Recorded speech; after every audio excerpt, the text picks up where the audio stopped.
The Dungeon Master Experience is a series of articles written by Chris Perkins in Dungeon Magazine in 2011.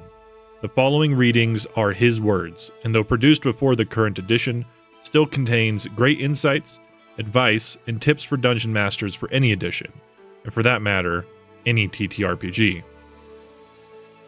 Behind Every Good DM, Part 2, 12/11/2011, Monday night.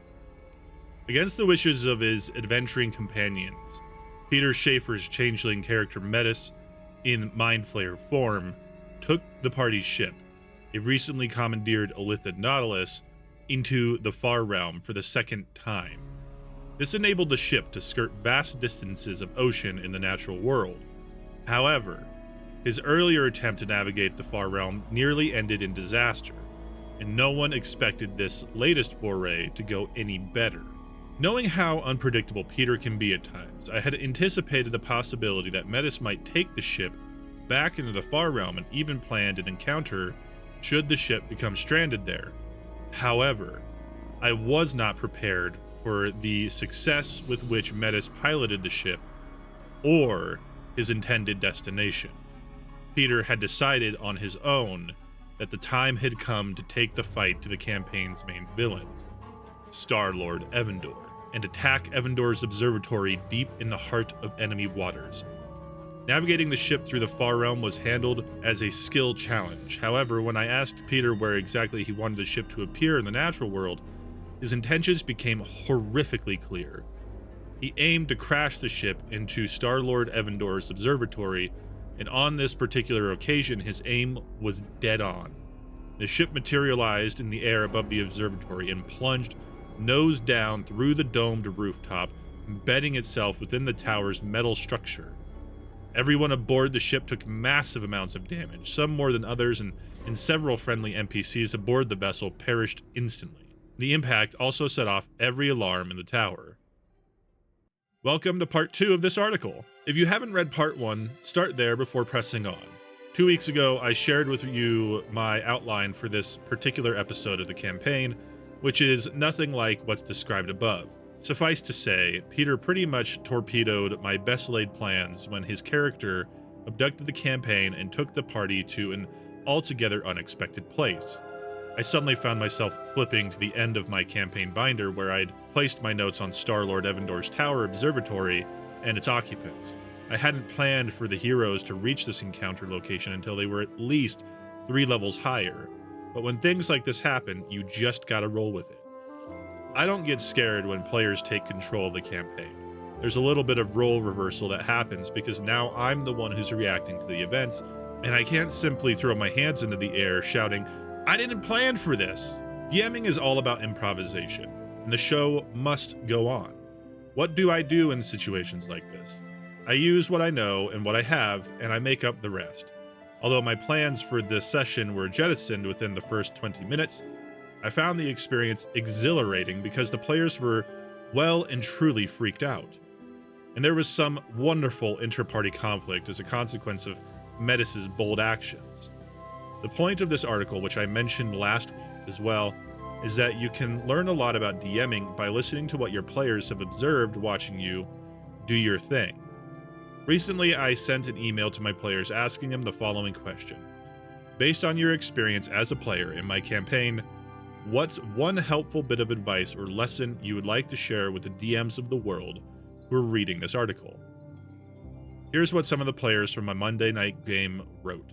Stan, character Baharush, Dragonborn Rogue. We always have choices as to where the adventures will go next, and those are meaningful in that things will continue to develop while we're gone. If we choose to deal with plot A first, when we come back, plots B and C will have developed in our absence. It gives the world a feeling of great depth and makes every story arc choice feel more impactful. Sometimes we can create a big problem for ourselves just by letting a little one go unattended for a long time. Bruce R. Cordell, character Melik, Tiefling Warlock. Chris is a master of creating colorful and easily distinguishable NPCs. His tools for accomplishing this is manner, friendly, suspicious, forgetful, etc., speed of speaking, and accent. The more you, as a DM, can emulate any of these traits to differentiate your NPCs, the more your players will appreciate your game, because the creatures they meet while playing will seem to almost have an independent life of their own. Matt Cernet, character Bartho, human fighter. The plot is everywhere. You can't escape it. But it's not a monolithic freight train bearing you on whether you like it or not. It's a tangled web from which everyone dangles. I never feel railroaded. Instead, we're often overwhelmed by options. Every NPC seems to have a story, so much so that I sometimes want to tell another player not to talk to an NPC. It's fantastic, and it's a way of running a game that I took to heart when designing the Neverwinter campaign setting. Nick DiPetrillo, characters Uriel, Genasi Sword Mage, and Therilyn, Elf Ranger. The most important lesson is a simple one. Be open. Take a chance on a player from outside your usual circles. If someone wants to launch themselves out of a catapult toward the enemy ship, let him.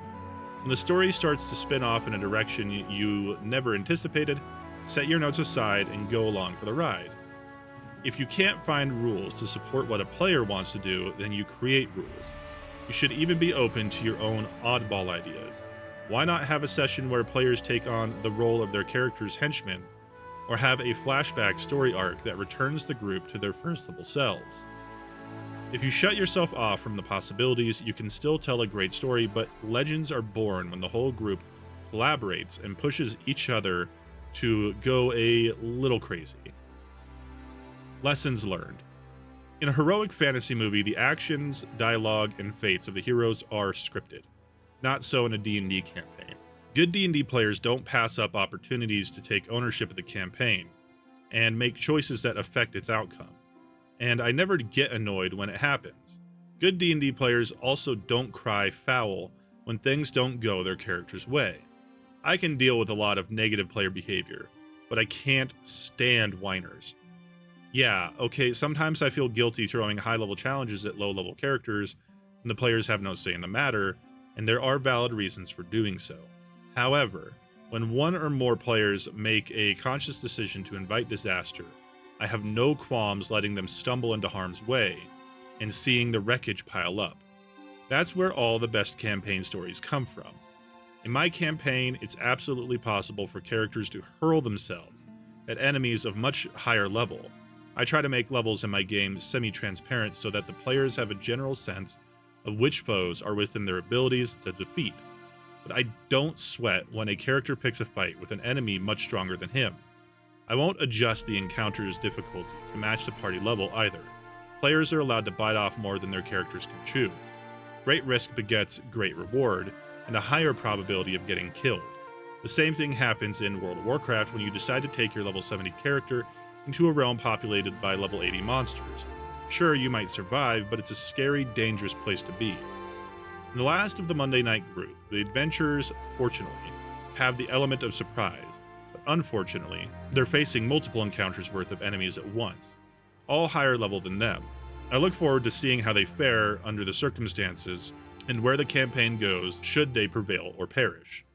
Until the next encounter. Also, don't forget to follow the link in the description to pick up my first ever adventure and setting for free on Patreon and DriveThruRPG now.